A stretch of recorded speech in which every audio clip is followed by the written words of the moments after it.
ẹ kú dédé àsìkò yìí ní gbogbo ibi tí a bá ti láǹfààní láti máa gbọ́ mi tó bá fẹ́ dàbí everybody ó gbọ́dọ̀ máa ronú bí everybody lákọ̀ọ́kọ́ ẹ kọ́kọ́ gbọ́ ọ̀rọ̀ yìí. àti òun rẹ àti rẹ orí íńtánẹ́ẹ̀tì lọ́mọ wàhálà ti ẹni èmi tún ti àsìkò yìí sọ pé. kò lè pani mọ́ ẹ má yẹ ká sọ pé àmọ́ ibi tí ọ̀tá ti ń bọ̀ àmọ́. sàmì àlàjì wa tí bàbá fi sàánú wa ìjọba Yorùbá ní sàmì àní adẹ̀ ń sè yìí. starting from where we can talk.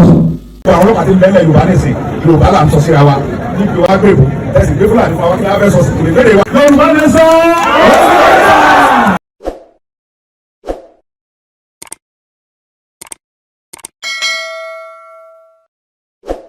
ẹ kú dédé àsìkò yìí ní gbogbo ibi tí a bá ti láǹfààní láti máa gbọ́ mi tó bá fẹ́ dàbí everybody ó gbọ́dọ̀ máa ronú bí everybody. ọ̀rọ̀ ètò ààbò pàápàá jùlọ níbi tèmi ti ṣẹ̀ wá ní ilẹ̀ Yorùbá ó ti di ohun tí wọ́n ń jẹ lẹ́nu lásìkò yìí ó ti di ohun tí àwọn èèyàn kan ti ń gbé ìgbésẹ̀ ọlọ́gbọ́n lé lórí. Tá bá sọ̀rọ̀ láti ọ̀dọ̀ kábíyèsí Olúbàdàn Ọba Rashidi Adéwọ̀lú Ládọjà, ìgbésẹ̀ tí wọ́n gbé pẹ̀lú àwọn ẹ̀ṣọ́ ààbò agbègbè ó jẹ́ èyí tí ọ̀pọ̀ èèyàn ti fi òṣùbà káre ránṣẹ́ sí wọn. And mo fẹ́ jẹ́ kẹ́ ẹ mọ̀ wípé kò tán síbẹ̀. Ẹ má gbàgbé pé olóyè Sunday Igboho ọmọ Adéyẹmọ Ìgbòho ṣá lára nǹkan tí òun náà fẹ́ òun ni pé kí ètò ààbò nílẹ̀ Yorùbá kó múnádóko dáadáa.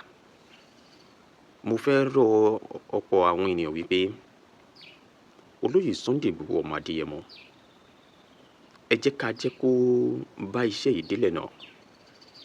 Mo ti rí àwọn èèyàn lọ́tún lósì, àwọn èèyàn kan tí ń wọ̀ ọ́ wọ́n ti ìrù ẹkùn tí a gbọ́ wípé wọ́n fẹ́ gbélé olóyè Sunday Igboho ọmọ Adéyẹmọ wọ́n fẹ́ gbélé wọn lọ́wọ́ láti rí i pé ọ̀rọ̀ ètò ààbò nílẹ̀ Kóòtù Òjìrè ní apá gúúsù ìwọ̀ oòrùn orílẹ̀-èdè Nàìjíríà ó wà very vital.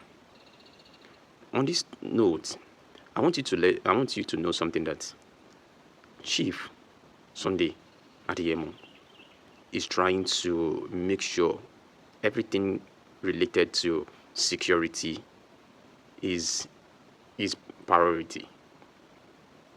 Ọ̀rọ̀ ètò ààbò tẹ́ bá wò dáadáa ní apá ọ̀dọ̀ tí wọ́n ń bí nílẹ̀ Yorùbá, ọ̀rọ̀ ètò ààbò yìí jẹ́ nǹkan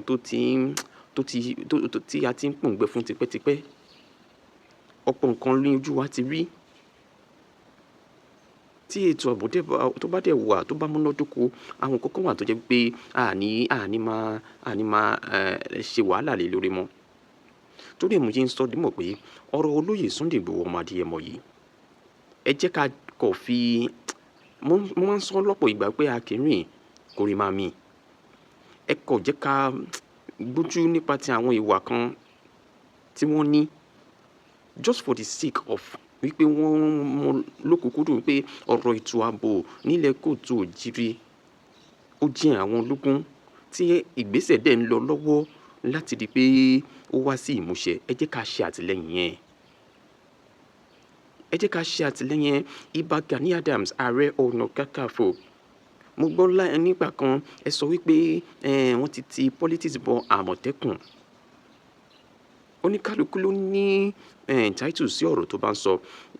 Ìbà Gani Adams ọ̀rọ̀ kan yìí náà olóyè Sunday Igboho yìí náà kì í ṣe wípé àwọn fámìlì ẹ̀ ni wọ́n ti fi orí la ìṣòro ètò ààbò.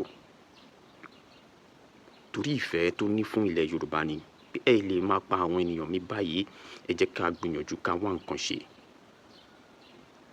Ọ̀rọ̀ olóyè Sunday Igboho yìí mi ní fẹ́ jẹ́ pé lóòótọ́ àti lódodo ọ̀pọ̀ àwọn ènìyàn lè má gbà tiwọn, ọ̀pọ̀ àwọn èèyàn lè ṣe bẹ́ẹ̀ kí wọ́n gbà tiwọn, but what I'm after is this security stuff.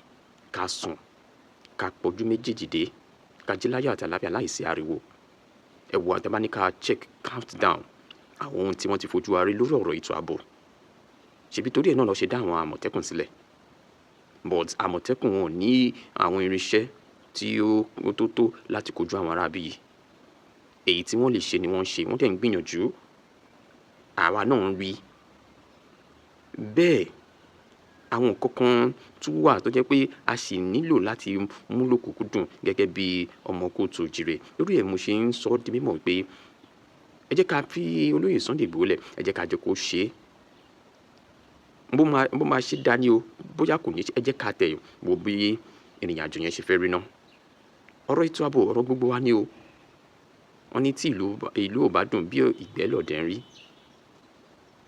Ẹ jẹ́ ká jọ ṣe nítorí ẹnìkan torí ọ̀la ni.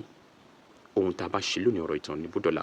Mo láǹfààní láti wà níbi ìpàdé kan tó jẹ́ pé ibi tí èmi náà jókòó sí, mo rí ibi tí àwọn èèyàn ti ń sọ dímọ̀ pé olóyè Sunday Igboho ọmọ yẹn ó lè kájú. Ìpàdé tó dá lórí ọ̀rọ̀ ètò ààbò ní o nílẹ̀ kóòtù òjìrè ni pé Sunday Igboho yẹn tí wọ́n bá tẹ̀lé fún ní ohun tó ń béèrè fún yìí á tún jẹ́ kí ètò ààbò kó múná dóko.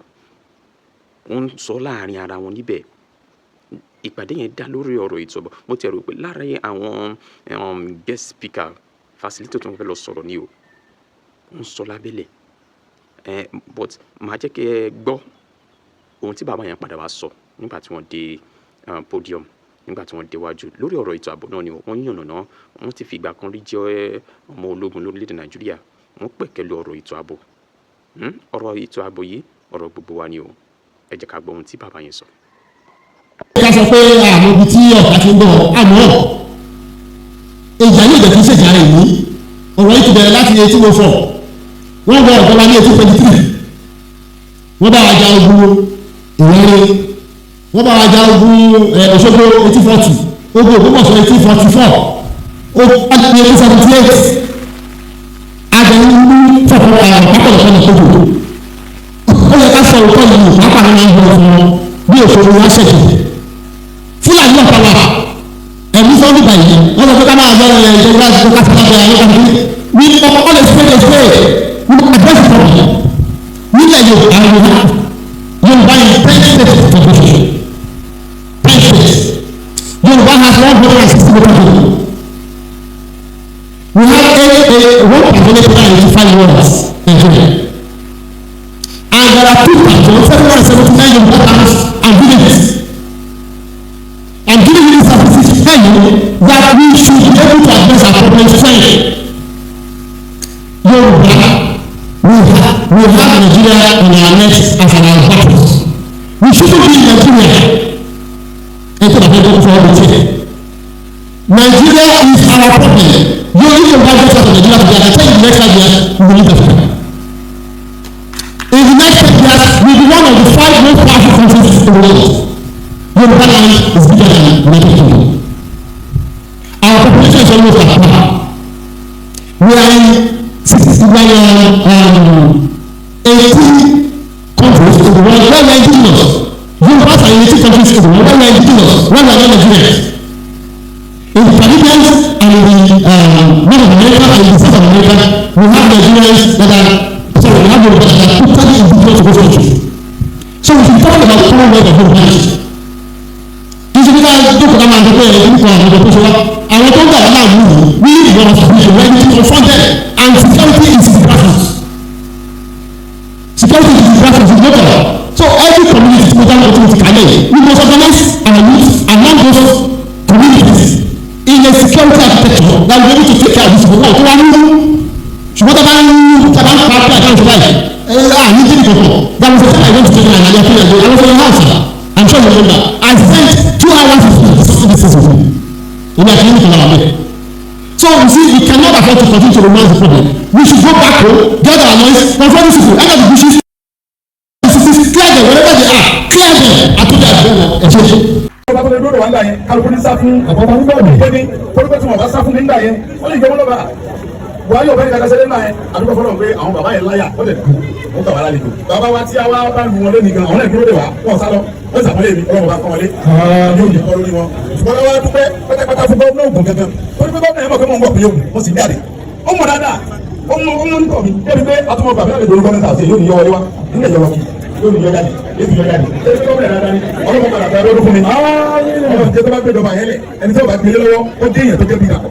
Ọlọ́jọ́ láti yọrí, ọmọ bá lóògùn, ọmọ bá pélé òkú jẹ́, ọmọ bá gbogbo ìpínlẹ̀ Ògùn lápapọ̀ kọ́lọ́mọ bàjẹ́ fún wa lẹ́yìn náà kọ́lọ́mọ bà Nàìjíríà jẹ́ ọmọ bá pínlẹ̀ ọ̀hún náà jẹ́ torí àlákọ̀ yìí ìlà wẹ́sì ni kọ́lọ́mọ bà gbogbo Nàìjíríà jẹ́ ọdún lọ gbogbo ọmọ ìlú Ìlara Ọlọ́run nípa mi jẹ́ o Ọlọ́run nípa mi jẹ́ o mo ti rí ilé ọlọ́ba náà rí bẹ́ o abọ́lulẹ̀ abẹ́rẹ́ o àlàkọ̀ wà láwùjọ kọ̀ wà bọ́sù ìlú yóò ní parẹ́ owó rere ọmọ wọn lórí ìjọba Nàìjíríà àrẹ ti fi ṣe rere gómìnà ìlú àrẹ ti fi ṣe rere owó rere ti ń bẹ ní orílẹ̀-èdè ayé yìí yunifásitì ni ilé ìwòsàn tó dáa ní gbogbo nǹkan dáadáa ọ̀nà tó dáa tó yọ̀ fẹ́rẹ́ Ọlọ́run tó gbà fún mi àti àwọn àmì nínú àgbẹ̀ ìrìnà ìlà àmúmọ́ ajínigbé ìlú ìgbé ọkọ̀ yóò sì balẹ̀ olùgbẹ́gà ẹwù látàrọ̀ kẹsí tó lè ní olùgbẹ́gà sàbóyìí fún mi pé mo pẹ́ dé ìyá mi kan ṣe ìnáwó kan ní ìdàlátẹ̀ ó ti wá tó bí oṣù méjì tó ti sọ fún mi ó wá bọ́ sí ọkàn náà ó wá ń bẹ orí àwọn olóṣà láìsí àwọn èsì wà ló kú yá mi bàbá ilẹ̀ yé fún mi fún mi wọn ìyá ọ̀yẹ́ kí n sọ́dọ̀ ọ̀gbọ́n bó ti lè kó bá tó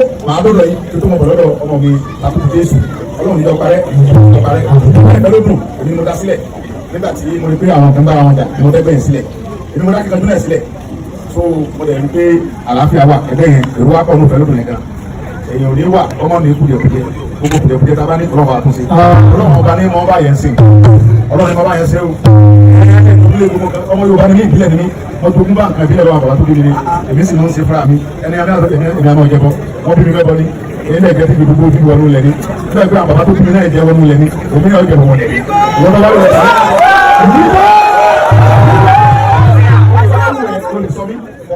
wàhálà tẹ nìyẹn gbogbo nǹkan bá rí nígbà tó jẹ́ pé àti ìmúrẹ́ àti ìrẹ́rẹ́ orí íńtánẹ́ẹ̀tì lọ́mọ wàhálà tẹ nìyẹn èmi fún sí àsìkò yìí sọ pé bàbá wa Bọ́lá Ahmed Tinubu lọ́wọ́ ní ẹlẹ́ẹ̀kejì ẹ máa sàmì dáadáa ó ní pé àǹfààní tí mo rí gbà lẹ́nìí tí gbogbo ẹbí rí mi tó ní Ọlọ́run torí bàbá Tinubu ni tí àwọn bàbá yìí bá bá sọ̀rọ̀ bí gbogbo àwọn bá ṣe lọ́ba tó bá ní wọn gbà kí ni wọ́n ṣe màá sì mọ pé nínú bẹ̀rẹ̀ nílẹ̀ náà ní ṣùgbọ́n bàbá yẹn gbọ́ ó wá ní mo gbọ́ ó lọ́mọ mi ní ìjọba Yorùbá ní sànẹ́ là ń ṣe yìí àwọn kan ní àdídáwọ́kọ Yorùbá ní ọdún máa dàpọ̀ orí pé Yorùbá ní sànẹ́ là ti wá tí bàbá fi sàánú wa ìjọba Yorùbá ní sànẹ́ ní adẹ̀ ń ṣe yìí pírẹsidẹ̀ntì Nàìjíríà Yorùbá ní ìfẹ́kọ̀ jẹ́nẹ́rà polisi tí fàmísà Yorùbá dàrẹ́kọ̀ fẹsẹ̀ Yorùbá àwọn bá rí àánú gbà torí wọ́n jẹ́ Yorùbá ìjọba Yorùbá ní sànẹ́ là ń ṣe bàbá tí mo gbọ́ wọlé ẹlẹ́ẹ̀kejì àti ẹni tó fẹ́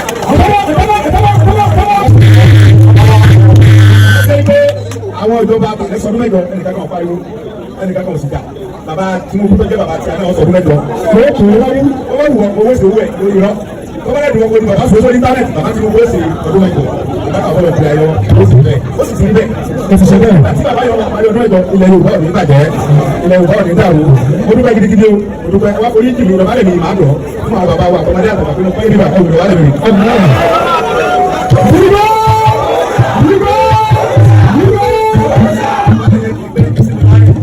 Olùkọ́ jẹ́ ọmọ Yorùbá tó sọ wípé tí o bá sẹ̀yìn tó bá ń bínú tó bá jẹ́ ọmọdé lọ sí tó bá ń bínú dọ̀bálẹ̀ fún un tó bá ń bínú dọ̀bálẹ̀ ní èdè.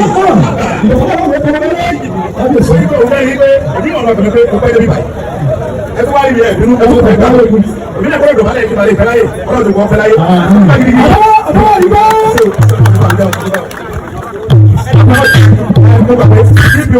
Dípò ìlú Ìlara àtúkọ̀ ẹ̀gidi ti gẹ̀rọ yìí Ọlọ́run ní jẹ́kọ́jọ́ tì yín à ń fi IG tó tán bàbá wa ìbísù ẹ̀yẹ dáadáa ni ẹ̀rí pé nígbà tó ti dé ìṣòro pàtó rẹ̀ sí ché ìwọ́n tó bá wù ọ́ wọn lórí ìbísù ọlọ́pàá tó mọ̀ sí ọlọ́pàá tí sẹ́yẹ dáadáa ni iṣẹ́ sì ni ẹ̀rí pé gbogbo àwọn ọlọ́pàá ti ń bẹ́ẹ̀ Yorùbá nìsín Yorùbá là ń sọ síra wa ní ìpè wa náà tó di wa àjọṣe ìsira wa lẹ́nu kẹfà sẹ́ àròbá pé bàbá wa ìjọba ìṣẹ̀lẹ̀ ṣé nígbà táwọn wa gbèrò ẹ̀sìn gbé Fúlàní fún wa kí a fẹ́ sọ sí ìgbèrè wa àti ẹgbẹ́ tó gbèrè wa wá àdúgbò náà wọ́n á jí wa Ọlọ́run lè fi ọ́ sọ̀kalẹ̀ ayọ̀ àjò oṣù pọ̀sẹ̀ sí ìlú òbí dàrú ní àjì tó tán yìí àdúgbò náà dìbò wa ìlú ìdàrú ní dàrú ní ìgbòho nígbà tó lóye ẹ làṣẹ ilé òbí àjì ilé òbí àjì wọ́n wá kí bàbá mi kan ọmọ mi pẹ̀lú dna èmi ni wọ́n tó ti pẹ́ tàbí jọ wa wọ́n bẹ lọ́wọ́ fún ọkọ̀ lọ́dún oṣù gómìnà ìpínlẹ̀ Ògùn ẹ sàbí àdá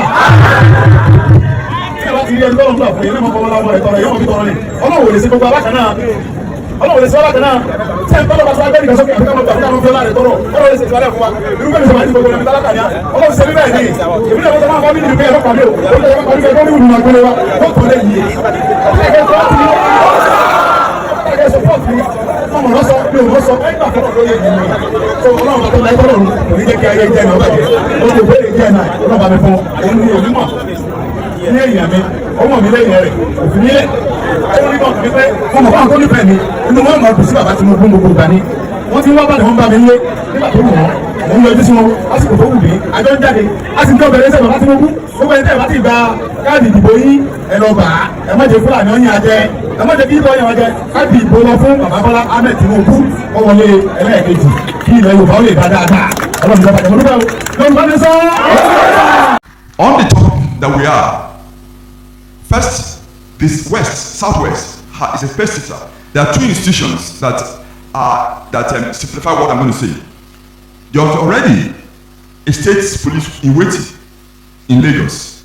And what's that? The Lagos State Neighborhood Safety Corps is so well organized, is trained, and is ready to become state police immediately before it's given. The other institution is the one I give credit to, the late Akeredolu Amatekun.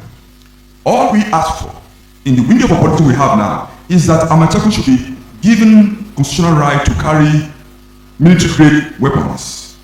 Once, I'm not saying only for the Southwest, the same should be given to other regions.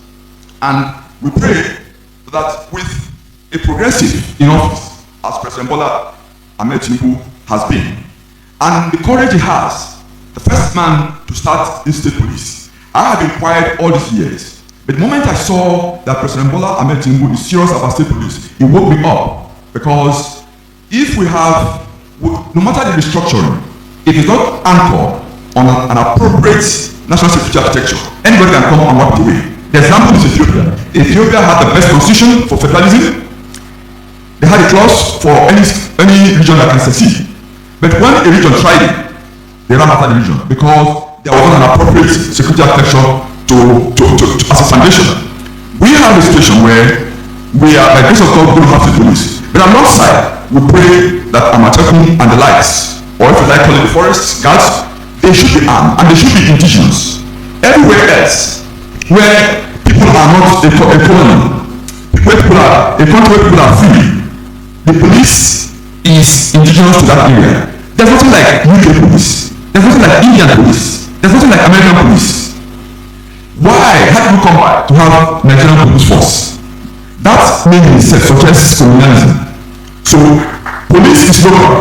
In Germany, all the policing is local. Crimes are local. So, without assured to have given us that interest, now we need also that Southwest should be able to have its own homeland security forces, as it is everywhere else. Thank you very much.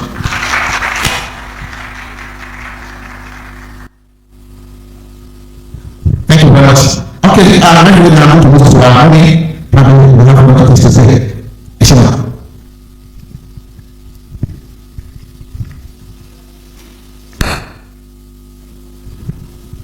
Thank you.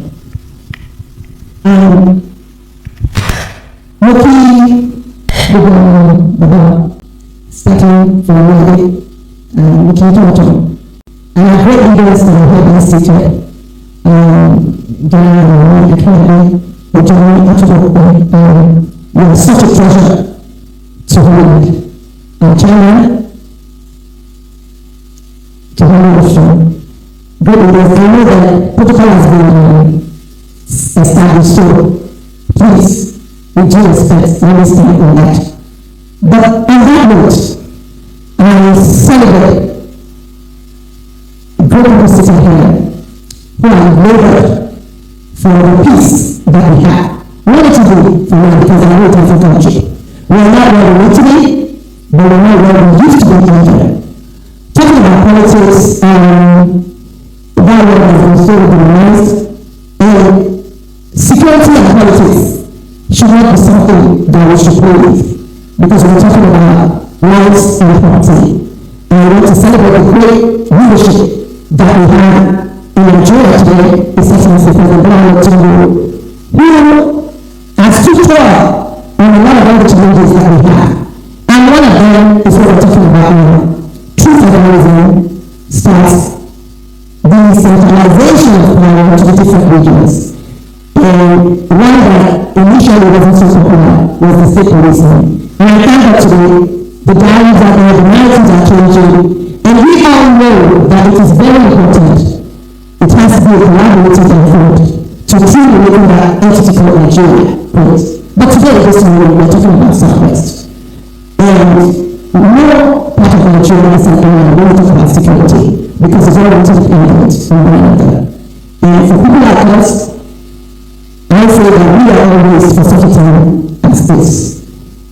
People here are supposed to be celebrated. I could mention and giving them so much work that is put in. For some of us to have been interested in the family, people will be like, why? But it's a child of necessity. And it is very important that it is reunited. I celebrate the Rotary Chapter this morning for waking up that giant in Oslo and knowing that it is very, very important that the speaker, not just being a time bomb or whatever, like Nigeria City or King of Ghana, what are we doing to make sure that we are prepared? Because it is very important. If you go around the mojo, okay, that's it. I know that I will be so perfect, but I am very much worried, and it is very much all are very, very important that we up that skill, we up the voice, the tone, and let it be like, yes, let it start from us. We're born leaders, born naturals, especially the western part of this country. I am proudly Yoruba, anyway, and because of that, we are raised to be setters, to take charge. And I want to, even when it is not so, like, I know some things that policy-wise and all that, people are like, wow, our president is so bold, taking things, but we're starting to see the results. And collectively, I think we need to invite that action and be very, very optimistic about what we are. What we've got is good, and it's worth celebrating. Because if you don't bless where you are, you cannot be blessed by it. We are owed to this country, owed to your land, to be the best leader that we can be, and God bless us all. Thank you.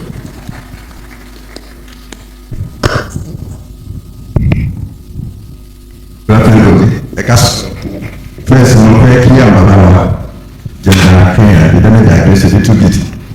Baba Nile, Baba Loto, Baba Niboba, the Gideon Yoga, 18 and the 20, that is Shubu. We are a touching Nuba, Nuba, and Sholoko, and the first to say, listen, Monatina, and the Thomas is on the activity to know. Mo bá kan náà tó lọ jagun bẹ́ẹ̀ ni pé ilé ìwé náà wọ́n bá yẹn àkóso iwájú ọ̀gá mi ní Benue talking of late colonel MPS Adamu ó sọ̀rọ̀ nípa ọgbọ́n kó mọ àkóso bíbẹ̀ ṣáà ìgbà tó àwọn tó bẹ̀ sí sọ̀rọ̀ tó ń sọ̀rọ̀ nípa ogun abẹ́lé ogun Nàìjíríà oríṣiríṣi la fi ń gbọ́ ẹ̀gbọ́n tí ibi kan tẹ́lẹ̀ ti ṣiṣẹ́ ní jáde wọ́n ní ká sọ sórí ogun abẹ́lé iṣẹ́ pọ̀ fún àwọn tíṣà yìí wọ́n ṣàlàyé gbọ́dọ̀ ṣe àwọn ṣe what we call brainstorming ní section ti ní we join all of them wọ́n ṣàní kábí síwájú ọ̀gá wa pé kò ní gbà ṣùgbọ́n ìgbà tó máa dé ìṣèlú ọgbà tó ní ìgbà tó bá máa tábà máa sọ̀rọ̀ yẹn kọ́ àkùnrin gbọ́dọ̀ wà bẹ́ẹ̀ àwọn tó àjẹjọ wà bẹ́ẹ̀ sọ pé wẹ́ Samson gbogbo àwọn ọmọ sọ́lẹ̀ pé ìwọ ló mọ nítorí lọ́bẹ̀ tuntun ìwọ ló ń kó. And like see something about we couldn't say much about the war. And after that, a lot of people were just saying all sorts of things. Some were not correct, some were correct, but because we're in a place where people are not doing anything, a little effort will be orchestrated. But I remember very vividly the General Governor, former head of state, also I think it was the airport. When one man saw this issue, he was like,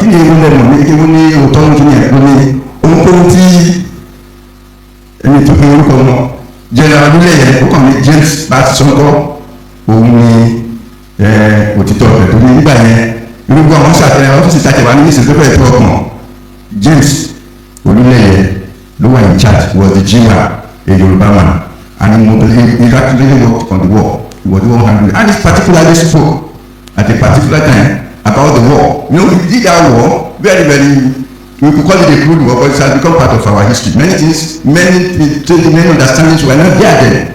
So, but all these people did them perfectly that in today's grading is first class. Again, sir, the first landing ship to land was in Bonny, and the first air to land was done by Baba. He led the troop at that time. And without the success then, we know that Baba Olorun had anything Amari. Enough of that lọ́jàsí of Baba, he deserves it. It can never be too much. Now, níta wá ń sọ yìí, a máa ń sọ̀rọ̀ kan gbà kékeré àwọn tó mọ̀ gbogbo nǹkan táwọn sọ̀rọ̀ ogun nígbòde àti what àti omẹ́sẹ̀ olè before the storm arrives. Is the storm not already here? I mean, because when you say that we are again covering, we are trying to cover up things. The storm, let's say the storm is already here. Bí wọ́n ti ṣe báwọn tó jọ àtúnṣe sọ gbogbo aṣọ pẹ́lá ń sá lóhùn that is how they saw in this forum, and this is why I'm going to call the ARG to go a step further to organize a forum where nítorí yẹ ká sọ ká lè sọ à lè sọ tó bá yẹ pé òtítọ́ we are trying to fight for our security. Let's organize another retreat also so that gbogbo nta lè sọ bí à lè sọ. I have been in ARG for quite some time. There are some things that some kind like manifesting now. I don't know if that even these criminals, to use the word of the DG done, can now come from Kwara into this area. I want to get Oyo now. Oyo National Park is almost opposite my unit when I was an officer in Oyo. It's not far from there. I mean, what did everywhere? And of course, but when you talk only one they have 56 centers. I mean 53, sorry, centers. But what about the 3 is very common. Long before then, there are 123 centers all over, even in Red Forest. And they should do something.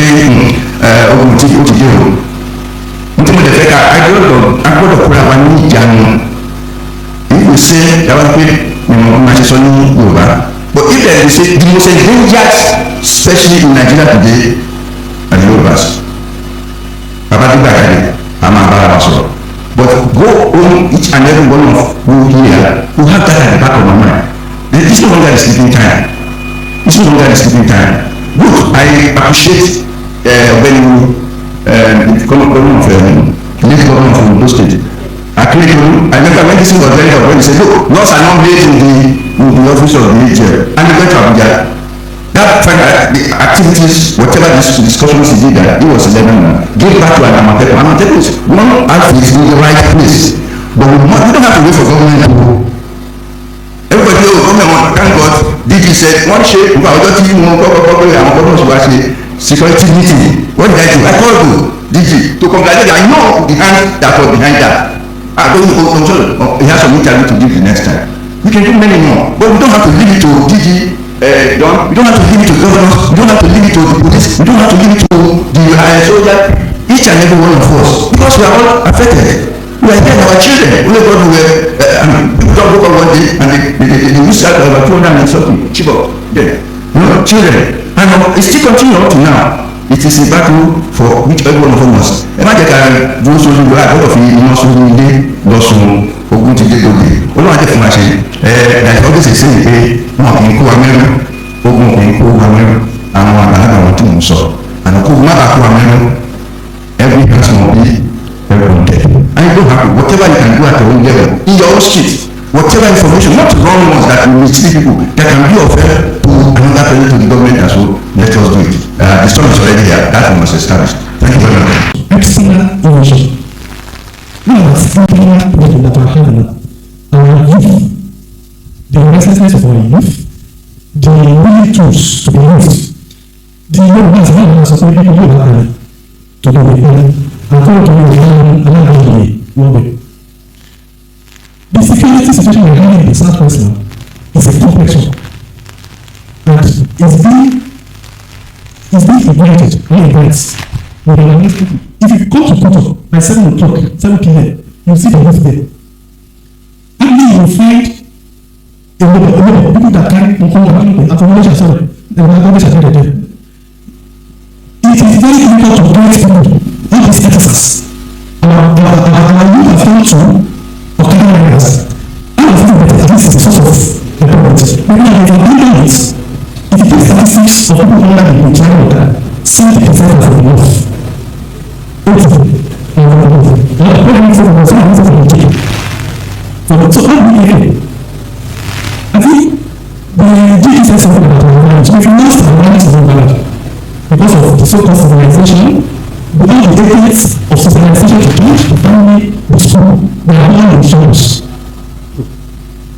And when we are told the whole world, their feelings we see them very strict. We need to advise them. We need to the church, you know the TV. But now, a child will wake up in the morning, cannot mistake for his father, is like, come on, I'm trying to do it's not frustrating. So I think we can look at the sanitation of the world to take out the internal crisis before external forces comes and take advantage of this because we need to start successfully. Thank you very much.